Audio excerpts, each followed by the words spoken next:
Good day mga kasaksid! Welcome back sa JMJ Agri TV kung saan agriculture at new technology sa pagsasaka ang bida. Ngayon mga kasaksid ay naandito tayo sa Balungaw Integrated Farm para makita ang demo nitong Massey Ferguson na 5710 at ang kanyang trailer at itong silage harvester mga kasaksid. Maging ang manure spreader mga kasaksid. Kaya tara, samahan niyo ako mga kasaksid para makita natin mga saksid ang actual demo ng available na unit dito kay All Certified Equipment Trading Corporation. And then syempre kasama na rin, salamat din kay Sir Abugs, dahil pinaunlakan niya ang ating pagpunta dito na mag-demo at pakita ng actual mismo itong mga unit na nabili nila dito kay All Certified Equipment Trading Corporation. Kaya, let's go!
So yun mga saksid, at yan dahil napuno na dito nila idadam yung sorghum na kanilang tanim na na-harvest nitong silage harvester. At ang sabi ni Sir ito daw ay nakakapuno ng bundle ng products nila parang 50 to 60 na bundle ang may create nito. Saksid, yan, syempre kasama natin si Sir Aris, ang representative sir ng All Certified Equipment Corporation, Trading Corporation. At ito nga mga saksid ay yung idadam na itong silage, at isasabihin sa atin ni Sir syempre kung ano nga ba ang specs na ito sir ng Massey 5710. Ayan. Ang traktor ang gamit natin ay Massey Ferguson model 5710, 102 horsepower. Ang nakakabit din sa kanya yung Menta ATM 1.1 model na forage harvester. And then sa likod, andun yung pangatlo, yung dumping trailer na supposed to be 5 tons ang capacity nan, pero nilagyan nila ng extension, so it's more than 5 tons ang capacity na na ngayon. Ang operation ngayon na gagawin nila, pagkatapos mapuno, i-dump nila dito sa area na kung saan nila pinaprocess, binibale or pinapack sa sako, or kung merong bale wrapper, yun yung pinaprocess nila. So sir, pag binili ba kayo All Certified, package na rin to sir kung ano yung gusto nilang pwede silang bumili rin itong yes sir. Ang All Certified nagbibigay po ng solusyon sa mga pangangailangan ng magsasaka. Tulad dito, may kailangan ng power source na traktora, meron tayo. Yung pang-harvest ng forage na gagawing silage, meron tayo. And then yung yung ibang process, ibang farm, may katandim na truck. Dito may kahatak-hatak na trailer para wala ng doble na diesel na gastos. So dito, and then pag napuno, dumping na rin siya. So idadump mo na. And then back to operation again. Parang ang controller niya rin sir dito sa Traktora din ang hydraulic power source niya. Power source niya. Ayun. Yan mga saksi, dinadam na. Ayun. Kaya parang truck din talaga siya. Punong-puno. Ayan. So yun mga saksid, syempre mag-message din kayo no, kay All Certified Equipment Trading Corporation kung kailangan nyo rin talaga ng ganitong mga machine, mga saksid, available yan sa kanila. Ayan. Mga saksid, at ito syempre explain na sa atin ni Sir Aris kung ano yung mga component. Sa atin ni Sir, mga saksid kung ano yung component nitong Massey Ferguson 5710 at itong kanyang silage harvester, sir. Sige sir, turo mga Bali, tatlong equipment itong magkasama. Traktora na siyang power source, yung forage harvester, at saka yung dumping trailer. Itong traktora ay 102 horsepower, model Massey Ferguson 5710. Ang feature nito, mechanical pa rin ang system niya. Though mayroong mga sensor, pero in general, mechanical pa rin. And then, ang nakakabit sa likod, yung forage harvester ay yung Menta 181. Dalawang row ng mais kaya niyang harvestin. Ito ngayon, sorghum yung hinarvest natin. Ibali, puputulin niya rito, may mga cutting blade siyang puputol, and ito yung magtutulak papasok. Okay. Pagdating dito sa loob, nandun yung chopping. Yung chopping, and then meron siyang parang fan alisin yan, ibabato doon sa may tinatawag nilang ghost neck.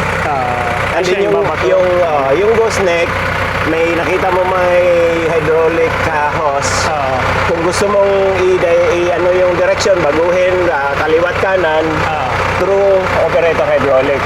Okay. And then yung dulo ng gooseneck, kung gusto mong palayo yung tapon or palapit dito sa harapan, hydraulic din. So practically isang operator lang.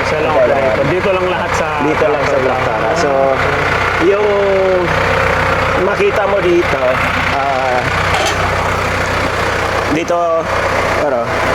may sarili na siyang hasaan. Kung pupurol yung blade mo, meron na siyang sariling hasaan na ihahasa mo yung blade. Tapos kung bakit dito, di mo na kailangan ipaano, hasa pa. kung sakali, halimbawa, malaking modelo ng traktora ang meron ka, at masyadong malapad, pwede mong i-adjust dito na ilayo. Tulad nito. Kung maliit na traktora ang pagkakabitan na mas maliit yung width niya, pwede mo siyang ilapit. Na-adjust. I-adjust siya. I-adjust. Yung mga butas na yan.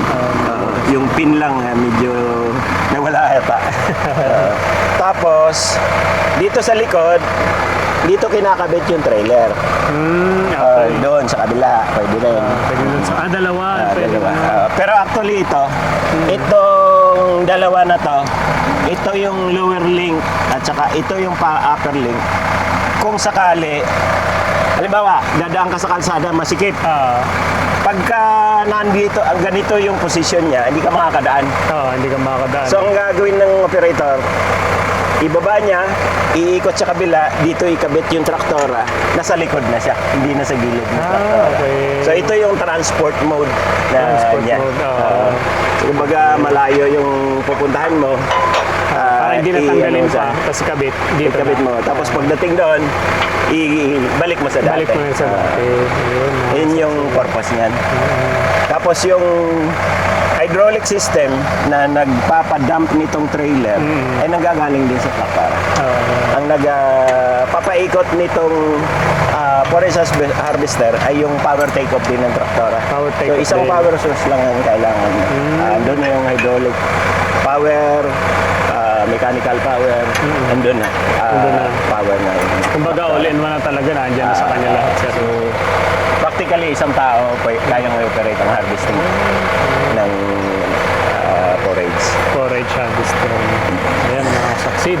Ang gagawin pala dito, isasalpak naman ang manure spreader at ito naiiwan na. Sige sir, puntahan natin. Okay. Manure spreader. Ayan.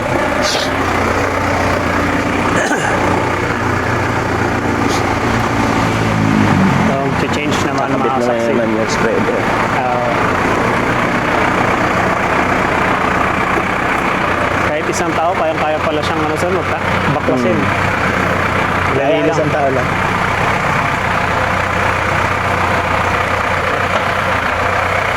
So yun mga saksid, ito naman yung manure spreader, no, na syempre available din kay or Certified Equipment Trading Corporation. At syempre kasama ulit natin si Sir Aris para explain sa atin sir itong ano natin, no. Parang mas malaki to sa last time na na-vlog natin sir, no. Yes sir, ang capacity nito is 6 cubic meter. Yung na-vlog natin dati, 4 cubic meters lang yan. So, the same operation sir. Ang nagpapatakbo din sa kanya ay Tractora through the power takeoff or PTO, 540 RPM. And then, meron siyang transmission din na sarili. So, meron siyang neutral, first, second, third, fourth, tapos reverse. Ibig sabihin nito sir, yung itong scraping na chain or ano tawag nito, yung nagdadala ng materials papunta dito sa spreading wheel, sumiikot para maitapon niya. Ang nagko-control ng bilis ng takbo nito ay yung transmission. Ngayon kung mayroong kang gustong na hindi natanggal, ibalik mo, meron din siyang reverse. And then ang nagdadala din sir ng gaano karami ang lalabas dito ay itong opening nitong pinto. Itong pinto. So dito yung mechanical na gate control niya. So kung gusto mong marami, angat mo lang siya, ikutin mo lang siya. Pero may lock, nakalock siya. So pagka gusto mong galawin, i-unlock mo and then either itaas mo itong lakihan mo yung opening or liitan mo para yung kontrolado yung pag bagsak ng materialis dito, umiikot ito, itatapon niya sa so spreader. 6 to 7 meters ang kaya niya tapon. At ano yung mga sizes niya sir ng mga ganito, manure spreader? Dalawang model lang to sir, 4 cubic at saka 6 cubic. Mas maliit pala yung ang brand nito sir ay SIP, gawa ng Thailand. Thailand. Thailand sir. Thailand pa lang gumawa nito. At ikakabit yun sa 5710. Ilang ilang horsepower na makina ang pwedeng dito? Actually ito kahit 50 horsepower kayang hatakin.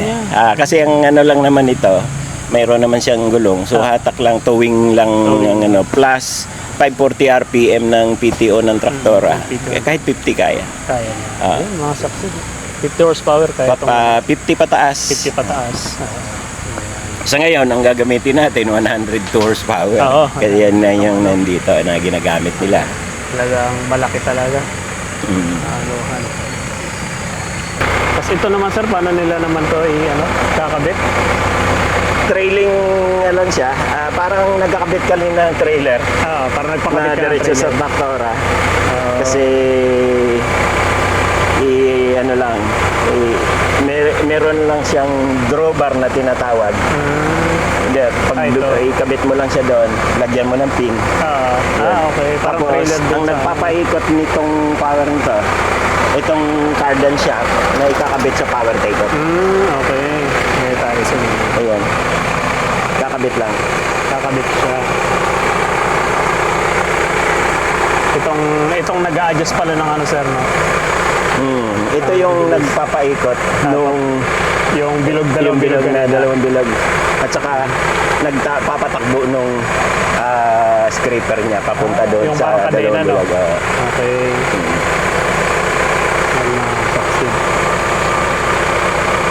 So ito naman mga saksid ang actual demo ng manure spreader naman.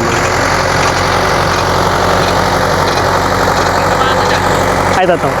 Ito tayo banda. Yeah.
Ayan, ito yung mga na-spread niya.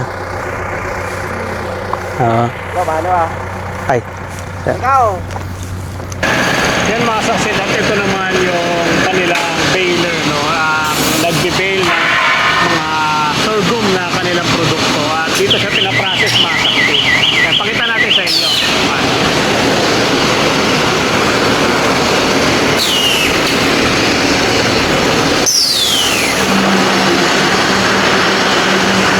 Yan mga saksid. Iaangat nyo dyan. Yan. Iaangat nyo dyan. Tapos dito sa mapupunta. Yan. Ito nagbabalot.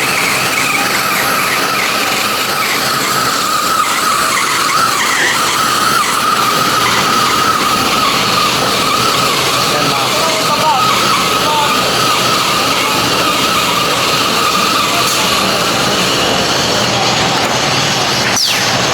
Ito yung ano niya. Bilog-bilog muna siya dito. Dito sa machine na to, binibilog siya dyan. Sinisiksik talaga siya. Ayan mga kasaksid. So ito naman mga kasaksid yung mga ano naman, finished product na. No? Ayan siya.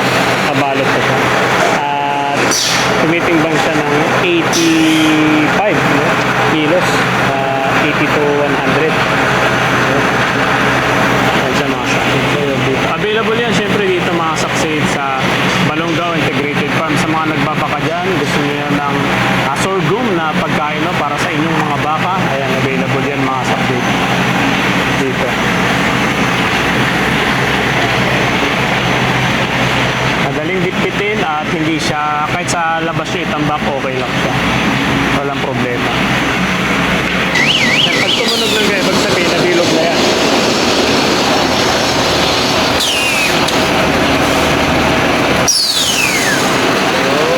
Ay, lobas na siya mga.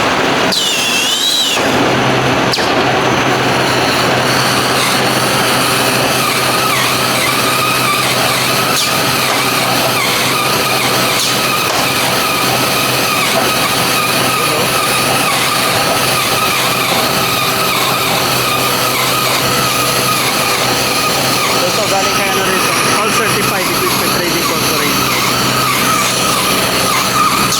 Yung porridge lang. Sign harvest na porridge. Lulod niya, compress na maging bilog siya. Tapos babalutin ng plastic. Balog. Yan yung trabaho niya. Kumbaga iba siya sa ano no, sa ibang mga baler eh. Ah. Di ba? Na nakikita natin na nasa likod mismo ng ano, tractor. Di ba? May ganun yun eh. Meron yung, yung square baler. Ito naman round, pero anong porridge yung silage? Silage siya. Pero pwede rin to sa mga ano, bukod sa sorghum, kahit sa pang-mais pwede. Parehas lang